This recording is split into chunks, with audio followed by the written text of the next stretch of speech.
Hello, dear students. Welcome in your English class. Today we are going to discuss the poem Fire and Ice. Before we start, we need to discuss these two words fire and ice.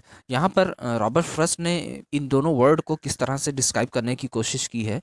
Fire जो है, fire का मतलब होता है यहाँ पर desire, मन के अंदर की इच्छा। इंसानों के मन के अंदर जो इच्छा होती है उसे फायर कहा गया है इस पोएम में, जो गर्मी को भी डिनोट करता है।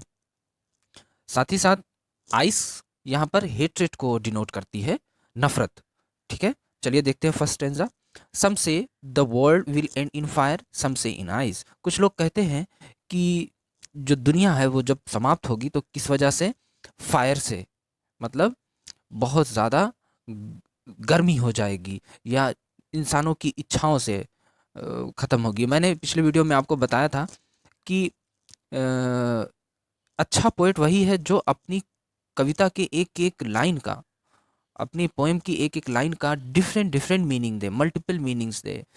तो वही चीज़ पोएम्स में आपको ज़्यादातर नज़र आएगी। वही शायर बढ़िया है, वही कवि बढ़िया है, अच्छा है, जो आपको एक दो लाइन में कई सारी चीज़ें, हिस्ट्री तक बता देता है दो लाइन में, और कई सारी चीज़ों से रिलेट करने का मौका देता है। वैसे ही यहाँ पर भी है कि कुछ लोग कहते हैं कि फायर से ख़त्म होगी, इंसान की इच्छाओं की वजह से, या गर्मी से जब बहुत ज़्यादा गर्म हो जाएगा, जाहिर सी बात है ख़त्म हो जाएगा वर्ल्ड। कुछ लोग ये भी कहते हैं कि नहीं, आई से यानी हेट्रेट से ख़त्म होगा, नफ़रत से ख़त्म होगा। अब देखिए, इच्छाओं से और हेट्रेट से, दोनों इंसानों की फितरत है। डिज़ायर कभी ख़त्म नहीं होती और हेट्रेट बढ़ती जा रही है, तो जाहिर सी बात है पोएट को लगता है कि इन्हीं दोनों में से किसी के साथ ख़त्म होगी, किसी वजह से, दोनों में से। आगे देखते हैं। From what I have tested of desire I hold with those who favour fire. जहाँ तक मेरा एक्सपीरियंस है, पोएट कहते हैं, जहाँ तक मैं अपने हिसाब से अगर कह सकता हूँ, तो वो डिज़ायर पे ख़त्म होगी, मतलब हीट से ख़त्म होगी, मीन्स फायर की तरफ वाला जो पॉइंट है उससे ख़त्म होगी। वो अपना पॉइंट ऑफ व्यू देता है poet. I hold with those who favour fire, मैं उन लोगों के साथ खड़ा हूँ जो ये कहते हैं कि फायर से ख़त्म होने वाली है दुनिया। मेरा ऐसा एक्सपीरियंस कहता है। आगे देखते हैं next stanza. But if it had to perish twice I think I know enough of hate. वो कह रहे हैं कि अगर इट, बट इफ इट किसको कहा गया? दुनिया। अगर दुनिया खत्म होगी तो कह रहे हैं हैड टू पेरिश ट्वाइस, दो बार।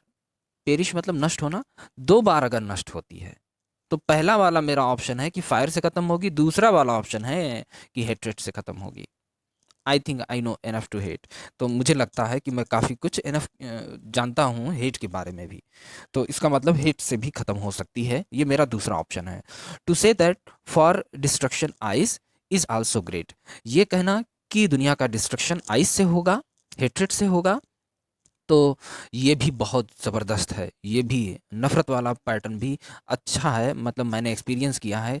बेहतर मैं कह सकता हूँ कि ये भी है दूसरा कारण मेरा। एंड वुड सफिशिएंट, सफाइस यहाँ वर्ड आया है। सफाइस का मतलब होता है सफिशिएंट, मतलब काफ़ी, पर्याप्त।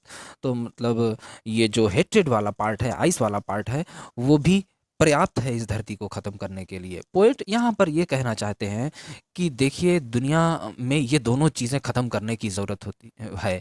इंसानों में जो डिज़ायर बढ़ती जा रही है, इच्छाएँ बढ़ती जा रही हैं, उसको भी कम करने की ज़रूरत है। दूसरी चीज़, जो आपस में नफ़रत बढ़ती जा रही है, दूसरे के कंट्रीज़ के ऊपर हम बम्बार्डमेंट करते जा रहे हैं, नफ़रत बढ़ती जा रही है, दोनों को ख़त्म करने की ज़रूरत है। ये मैसेज देना चाहते हैं रॉबर्ट फ्रॉस्ट। तो ये पोएम आज के लिए ख़त्म होती है। Thank you dear students.